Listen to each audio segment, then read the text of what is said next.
Hello students, this is Vihan. अगर आप Himachal Pradesh TGT arts commission की तैयारी कर रहे हैं तो इसमें हम एंशियंट हिस्ट्री के सारे टॉपिक देखने वाले हैं। और ये जितने भी टॉपिक्स रहेंगे ये आपके एग्जाम पॉइंट ऑफ व्यू से बहुत इंपॉर्टेंट है। फोकस करना इन टॉपिक्स के ऊपर। लेकिन अगर आप टीजीटी आर्ट्स के लिए notes, MCQs, latest pattern, updated questions, expected, modified, सब कुछ एक्सपर्ट्स के अंडर लेना चाहते हैं तो यहाँ पर सिंपली व्हाट्सएप कर लेना। और क्रैश कोर्सेज चल रहे हैं टीजीटी आर्ट्स के लिए स्पेशल, वो भी आप जानकारी ले सकते हैं व्हाट्सएप पे। और नीडी स्टूडेंट्स के लिए कोर्सेज बिल्कुल फ्री हैं। अगर आप नीडी स्टूडेंट्स हैं, ज़रूरतमंद है, अगर आप फीस पे नहीं कर सकते हैं तो सिंपली व्हाट्सएप करिए और आप एनरोल्ड हो सकते हैं टीजीटी आर्ट्स कमीशन के क्रैश कोर्स में। और हज़ारों बच्चों के साथ आप टेस्ट लगा सकते हैं हर संडे, और उसमें आप अपने आप को खुद को चेकआउट कर सकते हैं कि क्या आपका ग्राफ है, रैंक है, स्कोर है। ठीक है, चलिए अभी हम यहाँ पर चलेंगे सिलेबस के ऊपर। देखिए, स्टोन एज में जो आपको कंप्लीट करने हैं, पैलियोथिक एज हो गया पूरा पाषाण, मेसोलिथिक एज हो गया, न्यूलिथिक एज हो गया, चालकोलिथिक एज हो गया। ठीक है, यानी कि मेसोलिथिक युग, नवपाषाण युग, चालकोलिथिक संस्कृति। ठीक है, यहां से आपको क्वेश्चंस देखने को मिलने वाले हैं। फोकस करो, स्क्रीनशॉट साथ साथ में लेते रहना। और डेली का जो फ्री करंट अफेयर्स है वो आपको टेलीग्राम में देखने को मिलता है, पढ़ने को मिलता है।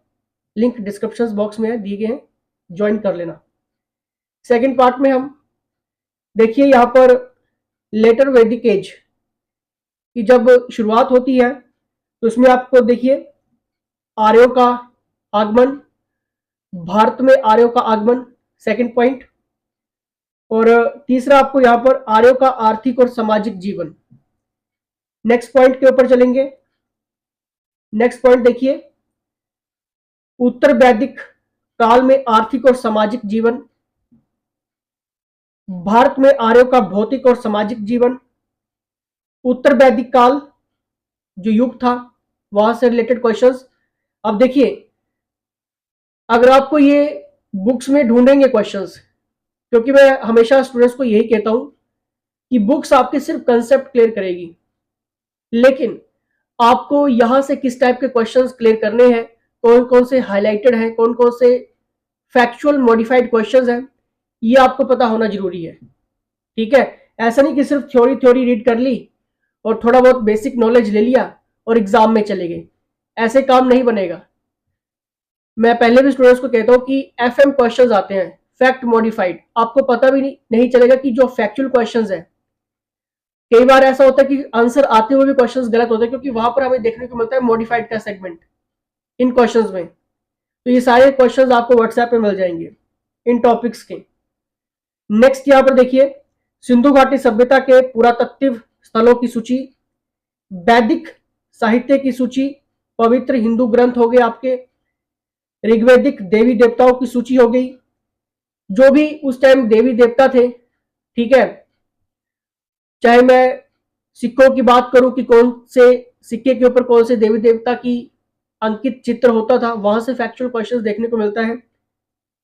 नेक्स्ट हम देखते हैं प्रागैतिहासिक और सिंधु घाटी सभ्यता की पुरातत्व खोजों की, साक्ष्यों की सूची, जहां जहां पे भी खुदाई हुई, कौन कौन से औजार मिले, कब मिले, और उन औजारों का प्रयोग कैसे हुआ, कौन से चित्र उनमें अंकित थे। इस टाइप के क्वेश्चन हो गए।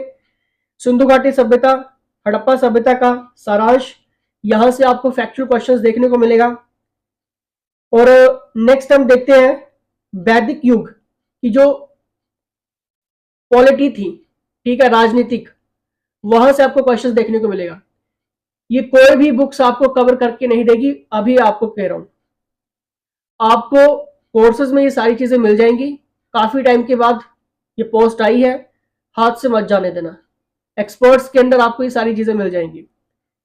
नेक्स्ट हम देखते हैं मौर्य इतिहास के स्रोत हो गए, महाजनपद हो गए, सातवाहनों का युग हो गया, पूर्व मौर्य युग के दौरान विदेशी आक्रमण हो गए, मौर्य युग के दौरान विदेशी आक्रमण हो गए। ठीक है, लेकिन यहां पर पहले की बात हो रही है, ये मॉडिफाइड क्वेश्चंस होता है। ठीक है, मगध साम्राज्य हो गया, जनपद और महाजनपद हो गया। नेक्स्ट हम आगे बढ़ेंगे, एज ऑफ मौर्याज। देखिए इसमें आपको कौन कौन से क्लियर करने हैं। एक आपको क्लियर करना है अशोक महान, मौर्य वंश और मौर्य युग में अर्थव्यवस्था, सामाजिक जीवन, कला और वास्तुकला, economy, social life, art and architectures in Mauryan age. Next देखिए मौर्य साम्राज्य प्रशासन, उस टाइम का जो एडमिनिस्ट्रेशन था मौर्यन एम्पायर का, यहां से क्वेश्चन होगा। नेक्स्ट देखिए Mauryan empire, its decline and significance, Maurya साम्राज्य, इसका पतन और महत्व।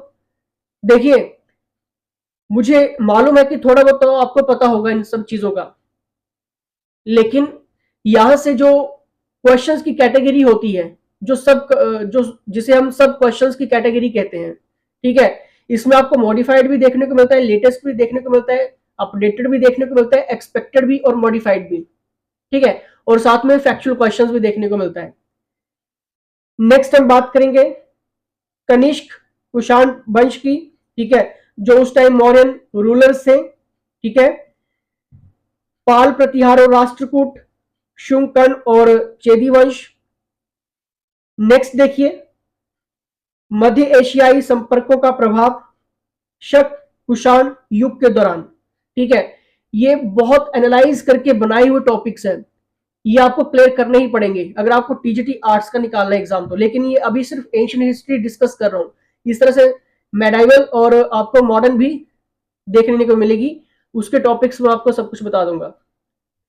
गुप्त वंश की देखिए महत्वपूर्ण शासक हो गए, जब भी हम गुप्त एम्पायर की बात करते हैं उसमें देखिए गुप्त राजाओं द्वारा अपनाई गई उपाधियों की सूची, गुप्त काल के दौरान लगाए गए करों की सूची, गुप्त साम्राज्य एक विस्तृत सारांश, ठीक है, जो उसका डिस्क्रिप्टिव, जो उसका कंक्लूजन होता है जिसको हम निचोड़ कहते हैं, ये बहुत ही अपडेटेड वर्जन में क्वेश्चंस देखने को मिलता है, लेकिन अपडेटेड किस टाइप का, ये बुक्स में नहीं होगा, और वहां से क्वेश्चन जो होगा कैचअप होगा।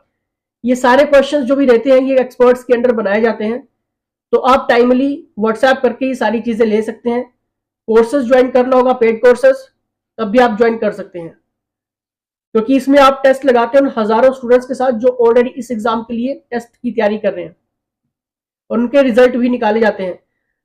डिस्क्रिप्शन चेकआउट कर लेना कि किस तरह से रिजल्ट आपके निकाले जाते हैं, ठीक है। नेक्स्ट यहां पर देखिए चोल साम्राज्य, प्रशासन कला और वास्तुकला इंपॉर्टेंट, चोल चेर और पांड्य राजवंश इंपॉर्टेंट। नेक्स्ट देखिए दिल्ली सल्तनत में बलवन गुलाम वंश, दिल्ली सल्तनत गुलाम वंश इंपॉर्टेंट रहता है ये। चोल साम्राज्य 9वीं शताब्दी 12वीं शताब्दी, ठीक है, यहां से क्वेश्चन होगा।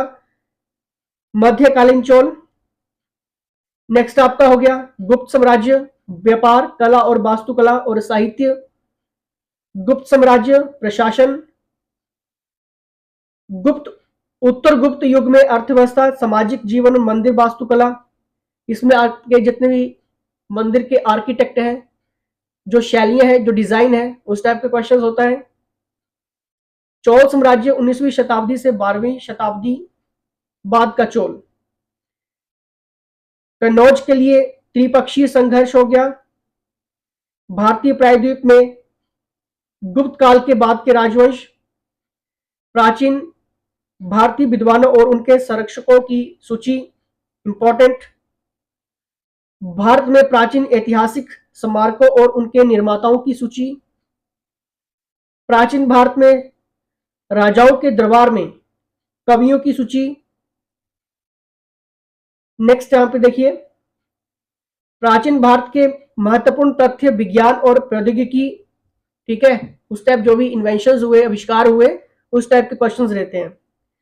संगम युग के राजवंशों का जितना भी सारांश है, ठीक है, इस टाइप के क्वेश्चन। सारांश का मतलब जब भी आ रहा है अगर आपके पास कंक्लूजन है, ठीक है, डिस्क्रिप्टिव है, तो क्वेश्चंस को किस तरह से एग्जीक्यूट करता है एग्जामिनर, ये बहुत इंपॉर्टेंट है। प्राचीन भारतीय राजवंशों और उनके योगदान का सारांश।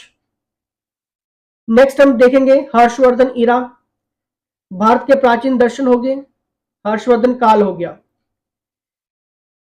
जितने भी रिलीजियस है जिसमें हम बौद्ध, जैन और सिख को ज्यादा पकड़ के चलते हैं क्योंकि वहां से क्वेश्चंस रहता है, जिसमें भगवान बुद्ध जी हो गए, बौद्ध साहित्य, बौद्ध परिषदें परिषदें ठीक है, जो भी काउंसिल्स हुई, कब कब हुई, किसके शासन काल में हुई, राजा कौन था, क्या उद्देश्य था, उसके बाद क्या हुआ, ठीक है, वगैरह वगैरह।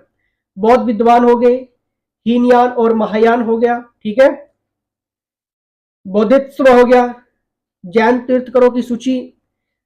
सूची का मतलब ये है कि कब कब ये कौन कौन से जो जैन के तीर्थकर थे, ठीक है, ये आए और उनका शिक्षाओं का उद्देश्य क्या रहा, ठीक है। नेक्स्ट यहां पर देखिए, बौद्ध धर्म और जैन धर्म की उत्पत्ति, जैन धर्म पर सारांश, महावीर की शिक्षा, जैन धर्म का प्रसार किसने किया, कब किया, कहां पर जाके किया, ठीक है, इस टाइप के क्वेश्चंस हो गए। लेकिन ये तो सिर्फ अभी आपको मैं बता रहा हूं, लेकिन यहां से एडवांस काफी बनेगा। बौद्ध धर्म पर सारांश, बुद्ध की शिक्षा, बौद्ध परिषद और कुछ गिरावट के कारण, ठीक है, कॉजेज ऑफ डिक्लाइन, कुछ उसमें फैक्ट भी थे। ये सारे क्वेश्चन अगर आपको चाहिए तो ये नंबर ये है, ठीक है। 70,000 से ज्यादा स्टूडेंट्स का भरोसा है एचपीजी की अब हिमाचल प्रदेश में। यूट्यूब पे 60,000 से ज्यादा है, टेलीग्राम में 6,000 जुड़ा हुआ है, इंस्टाग्राम पे 4,000 बच्चा जुड़ा हुआ है, फेसबुक पेज पे 4,000 बच्चा जुड़ा हुआ है। टोटल ऑफ देखें तो 70,000 से ज्यादा स्टूडेंट्स का भरोसा है एचपीजी के अब, क्योंकि जो हम आपको प्रोवाइड कर देंगे, पढ़ लोगे, लाइफ बनेगी, ये हम लिखित में चैलेंज करते हैं स्टूडेंट्स को, और मैं खुद करता हूं। लेकिन एक ही शर्त है, पढ़ना पड़ेगा। मेरा एक ही रूल है, एक ही नियम के साथ मैं बोलता हूँ कि बस पढ़ना पड़ेगा।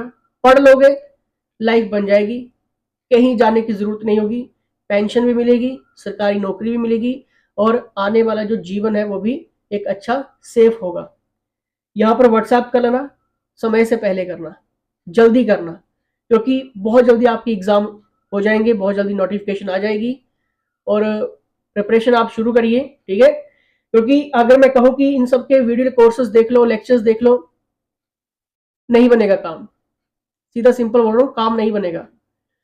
जितने ज्यादा आप नोट्स पढ़ोगे, जितने ज्यादा आप एमसीक्यूज पढ़ोगे, लेकिन एमसीक्यूज भी जो फैक्चुअल क्वेश्चंस में है, जो अपडेटेड है, जो लेटेस्ट है, ठीक है, जो एक्सपेक्टेड है, उनका एडिशन है, वो एडिशंस आपको बहुत इंपॉर्टेंट रोल प्ले करता है एग्जाम में, ठीक है, क्लियर। क्योंकि वीडियोस में अगर 30-40 क्वेश्चंस कवर हो रहे हैं 1 घंटे में, तो मेरा उद्देश्य ये रहता है कि 1 घंटे में कम से कम 500 क्वेश्चंस पढ़े। एमसीक्यू जितना ज्यादा पढ़ोगे उतना निखर के आओगे, ये बिल्कुल गारंटी है।